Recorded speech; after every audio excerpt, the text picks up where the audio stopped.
You've been lied to about the American Revolution. What if I told you that the tea in Boston Harbor wasn't the real reason colonists rebelled? That the Founding Fathers discovered something so explosive about British rule that they buried it in coded messages? The revolution you learned about in school was a carefully crafted cover story. And the real reason they fought? It would shake the very foundation of what you believe about your own freedom. The American Revolution, 1776, the birth of a nation, or was it?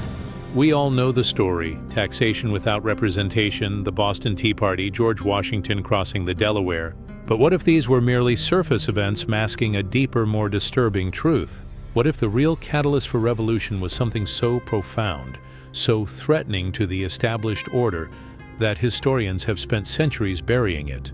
Tonight, we're going to uncover what really happened. Why did a group of colonists suddenly decide to take on the world's most powerful empire? What secret knowledge did they possess?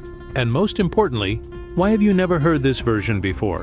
In 1923, a Yale historian named Professor Charles Whitmore made a discovery that would end his career. While examining original colonial documents in a forgotten vault beneath Independence Hall, he found something extraordinary: a series of letters between Benjamin Franklin and a mysterious figure known only as the Architect. Whitmore spent the next decade decoding these letters. What he found was so controversial, so explosive, that when he tried to publish his findings, he was expelled from Yale, his research confiscated, his reputation destroyed. He died in obscurity in 1938, but not before hiding copies of his work with a trusted friend. "They called me mad," Whitmore wrote in his final journal entry. But madness is simply seeing what others refuse to acknowledge. According to Whitmore's suppressed research, the American Revolution wasn't about taxes or representation. It was about something far more sinister: the discovery of an ancient control system. The letters revealed that in 1773, Franklin had uncovered documents during his time in London. Documents that proved the British Crown wasn't just ruling through military might. They were using something else, something that had been perfected over centuries of monarchical rule. A system of psychological control so subtle, so pervasive, that subjects didn't even know they were enslaved. Franklin called it the invisible chain. These documents, dating back to the Norman Conquest, outlined techniques for mental subjugation, specific phrases in legal documents that created subconscious obedience, architectural designs in colonial buildings that induced compliance, even the arrangement of colonial towns to maximize psychological dependence on British authority. But here's where it gets strange. The documents suggested this knowledge didn't originate in Britain. It came from somewhere much older, much darker. The evidence is hidden in plain sight. First, consider the architecture. Have you ever noticed that colonial government buildings all follow the same pattern? Long hallways leading to authority chambers, specific angles designed to make visitors feel small, windows placed to create very particular lighting. Whitmore's research showed these weren't random. They were blueprints from the British Manual of Colonial Subjugation. Second, the language. Why did the Declaration of Independence use such specific, almost hypnotic phrasing, when in the course of human events? This wasn't Jefferson's poetry. According to the hidden letters, it was counter-programming, linguistic patterns designed to break the mental chains the British had forged. Third, the symbols. The eye of providence on our currency, the unfinished pyramid. These weren't random Masonic imagery. They were protective symbols, ancient markers that the founders believed would shield the new nation from the old control systems. Fourth, the timing. Why July 4th? Historians say it's when the Declaration was signed, but Whitmore found something else. July the 4th, 1776 was a specific astronomical alignment that ancient texts claimed would break the bonds of mental servitude. Fifth, the destruction. Why were so many British colonial records mysteriously burned during the Revolution? Not military records, psychological ones, records of what Whitmore called the experiments. But critics weren't convinced. Mainstream historians dismissed Whitmore as a conspiracy theorist. They pointed out the obvious. Where was the proof? If such a system existed, why was there no mention in any official British documents? Dr. Margaret Thornfield of Oxford called Whitmore's theory the desperate fantasy of a man seeking attention. She argued that the revolution had clear, documented causes: economic oppression, lack of representation, British military aggression. To suggest some sort of mind control system, Thornfield wrote, is to diminish the very real grievances and courage of the colonial patriots. Even modern researchers struggle with Whitmore's claims.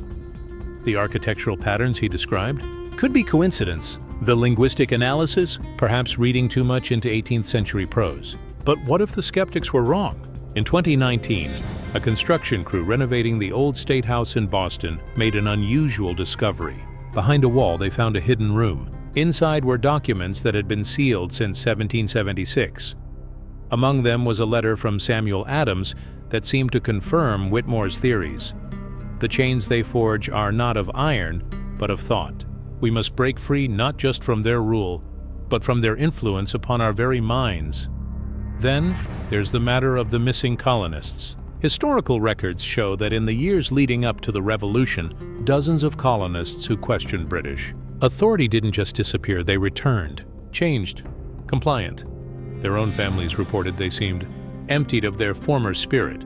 But there was one thing the critics couldn't explain. What if the British control system wasn't British at all? Whitmore's most controversial claim was that the psychological control techniques used by the British Crown originated from something much older. The documents Franklin discovered allegedly traced these methods back through the Vatican, through the Roman Empire, all the way to ancient Babylon. The same symbols, the same architectural principles, the same linguistic patterns, all pointing to a single source. A priest class that had discovered how to control human consciousness itself. But here's where it becomes truly unsettling. These ancient texts didn't describe these as human innovations. They were gifts. Gifts from those who came from above. The same beings described in Sumerian texts. The same entities mentioned in the Book of Enoch. The British Crown hadn't invented mass mind control. They had inherited it, and the American Revolution? It wasn't just breaking free from Britain. It was humanity's attempt to break free from something that had controlled us for millennia. The patterns are everywhere once you start looking. The Vedic texts of India speak of the Maya, the illusion that keeps humanity enslaved. Ancient Egyptian hieroglyphs describe words of binding used by the pharaohs. The Mayan calendar wasn't just tracking time. It was tracking cycles of mental liberation and enslavement. Even Native American tribes had legends about this. The Iroquois Confederation, which influenced the Founding Fathers, spoke of the Great Binding, a time when humanity's thoughts were not their own. Their sacred practices were designed to break these bonds.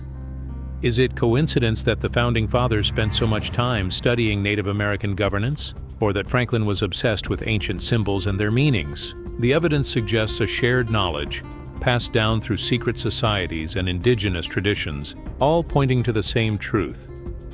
Humanity has been mentally enslaved by an ancient system, and very few have ever broken free. But why did this knowledge disappear? According to Whitmore's research, there was a purge.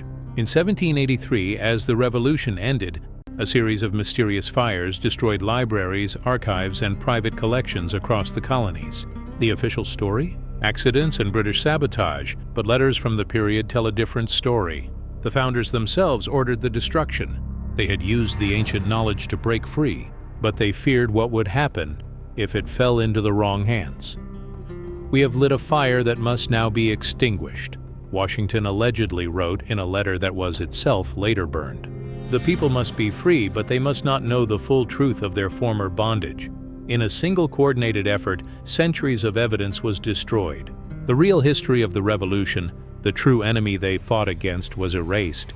What remained was a sanitized story about taxes and representation. We almost lost it all. The truth about who we really are, where our thoughts come from, and whether we're ever truly free. Modern science, of course, rejects all of this.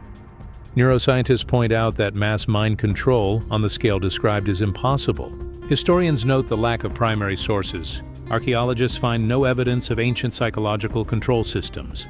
Dr. James Morrison of Harvard's Department of Psychology states, "The human brain is far too complex to be controlled by simple architectural patterns or linguistic tricks. What Whitmore described is scientifically impossible." The fires of 1783? Historians have documented explanations for each one. The hidden room in Boston? Urban explorers claim it's been known about for decades. The astronomical alignment of July 4th? A coincidence at best. But if this never existed, Why do so many cultures describe the same thing? Why did the founders use the same symbols found in ancient temples? Why were they so obsessed with what they called the science of liberty? And why even today do we feel something stir within us when we read those words? We hold these truths to be self-evident. Perhaps the truth lies somewhere in between. What if the mind control wasn't literal but metaphorical? Some researchers suggest the founders were describing propaganda, social conditioning, the subtle ways that empire maintains control over thought and culture. Dr. Sarah Chen, a specialist in colonial psychology, offers this interpretation. The revolution was as much about mental liberation as physical freedom. The colonists were breaking free from centuries of European thought control. The divine right of kings, the assumption of hierarchy, the acceptance of subjugation. Maybe the ancient system was simply the old ways of thinking. The symbols and rituals were psychological tools for breaking free from inherited beliefs. The revolution was humanity's first successful attempt to consciously redesign its own mental architecture. Or maybe Whitmore was right all along. What if your thoughts aren't entirely your own? Consider this. Why do you accept certain authorities without question? Why do specific buildings make you feel small? Why do certain words and phrases trigger automatic responses in your mind? The Founding Fathers believed they were breaking ancient chains. They designed a new nation based on principles that would prevent mental enslavement. But did they succeed? Or did the old systems simply adapt, evolve, become more subtle? Look at the world around you. The architecture of power, the language of control, the symbols that surround us every day. Are you truly free? Or are you living in a more sophisticated version of the same invisible prison? Your ancestors fought a revolution to free their minds. The question is, did they finish the job? The American Revolution was more than a war.